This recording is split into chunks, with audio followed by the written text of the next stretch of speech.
Dans les archives oubliées des contes de Noël existe une histoire tellement rare et précieuse qu'elle aurait pu disparaître à jamais ensevelie sous les couches du temps et de l'oubli comme des flocons de neige éternels sur une montagne perdue.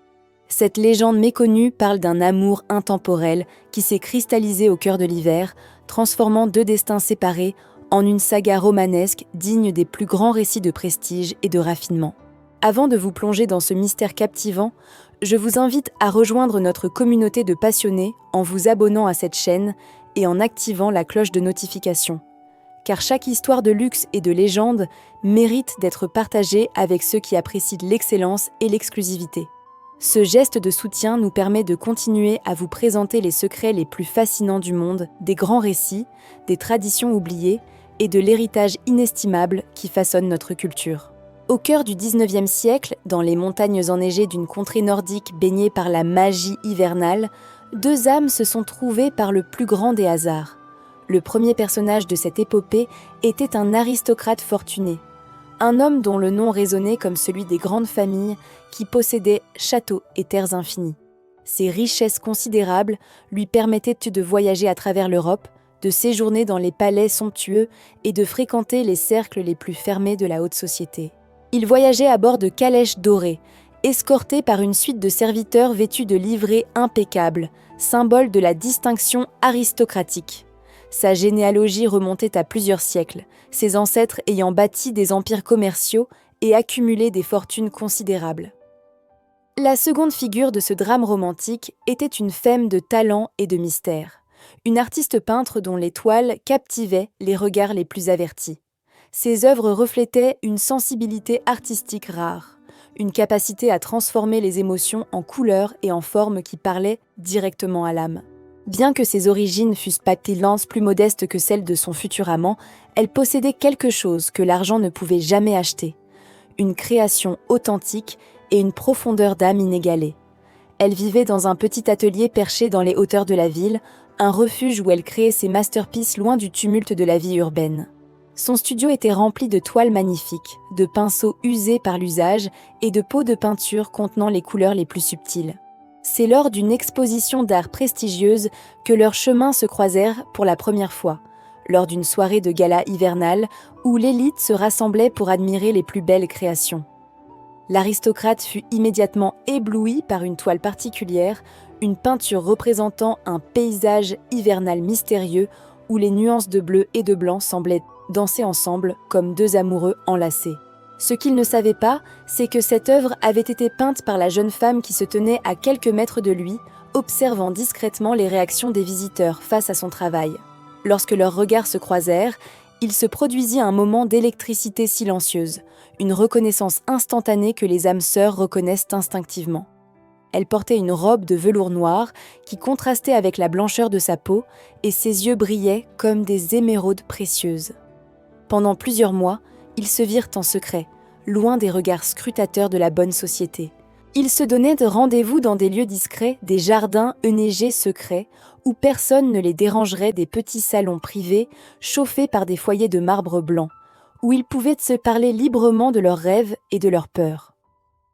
L'aristocrate, malgré sa fortune colossale et ses possessions innombrables, découvrait que rien dans son univers de richesse infinie n'égalait la joie de simplement écouter la jeune femme parler de son art et de sa vision du monde. La peintre, elle, apprenait que l'amour véritable ne se mesure pas à la valeur des bijoux précieux offerts ni à l'importance des titres et des terres, mais à la capacité à être compris profondément par une autre personne. Il lui offrait de petits cadeaux, des présents délicats, comme des poèmes manuscrits ou des fleurs rares importées de contrées lointaines. Leur rencontre avait lieu à la faveur de la tombée de la nuit, lorsque le crépuscule teintait le ciel de nuances violettes et dorées. Ils marchaient ensemble dans les forêts enneigées, laissant leurs empreintes dans la poudreuse immaculée, parlant de philosophie, d'art et de la signification profonde de la beauté. Elle lui montrait comment voir le monde à travers les yeux d'une artiste, comment chaque ombre et chaque lumière contenaient une histoire, une émotion inexprimée. Lui partageait avec elle les mystères du monde des grandes fortunes, mais aussi ses doutes personnels face à le vide existentiel que ni la richesse ni le statut ne pouvaient combler. Cependant, leur bonheur était destiné à être éphémère, comme tous les grands amours des légendes. La famille de l'aristocrate découvrit cette liaison jugée indigne et exercit une pression immense pour l'obliger à rompre avec cette femme d'humble extraction. Des ultimatums furent posés, des menaces de déshéritage total furent proférées, et les conventions sociales du temps se dressèrent comme des murs infranchissables entre les deux amoureux. La mère de l'aristocrate, une duchesse influente aux principes rigides, menaça d'utiliser toute sa puissance pour ruiner la carrière artistique de la jeune femme si elle ne disparaissait pas de la vie de son fils. Après une dernière nuit ensemble, lors d'une tempête de neige apocalyptique, ils furent forcés de se séparer, chacun emportant dans son cœur la douleur de l'amour perdu. Mais avant cette séparation tragique, l'aristocrate remit à sa bien-aimée un présent d'une valeur inestimable, un objet rare qui contenait non pas la fortune de sa famille, mais l'essence même de leur passion. Il s'agissait d'une miniature en or et diamant, finement travaillée par les meilleurs artisans d'Europe, représentant deux silhouettes enlacées sous les flocons de neige éternels, exactement comme dans cette première peinture qui les avait réunis. Ce bijou d'exception était gravé au revers avec les initiales entrecroisées des deux amoureux et une date mémorable, celle de leur première rencontre sous le lustre cristallin de la galerie d'art. L'or utilisé provenait des mines les plus prestigieuses, et les diamants avaient été sélectionnés parmi les plus beaux spécimens du monde. Le travail d'orfèvrerie était d'une finesse extraordinaire, chaque détail reflétant l'amour infini qu'il ressentait pour elle. Pendant presque 100 années, cette création précieuse disparut des archives, perdue dans les méandres de l'histoire, comme tant d'autres trésors oubliés qui gardent les secrets des cœurs brisés.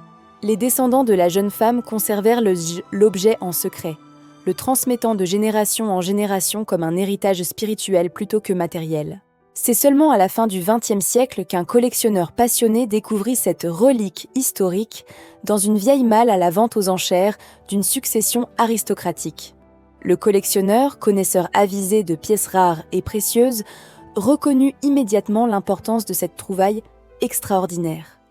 La valeur monétaire de cet objet était considérable, estimée à plusieurs millions d'euros, mais la véritable valeur résidait dans l'histoire d'amour transcendante qu'il représentait, dans la narration éternelle d'un dévouement qui avait traversé les siècles. Le symbolisme de cette histoire nous rappelle que le vrai luxe ne réside pas uniquement dans la possession de biens matériels ou de statut social privilégié, mais dans la capacité à aimer authentiquement et à être aimé en retour. Les diamants éternels qui ornaient la miniature représentaient la promesse d'un amour aussi indestructible que ces pierres précieuses formées sous une pression immense dans les profondeurs de la terre. L'or qui composait l'objet symbolisait la noblesse de sentiment, la valeur inaltérable que le temps ne peut effacer.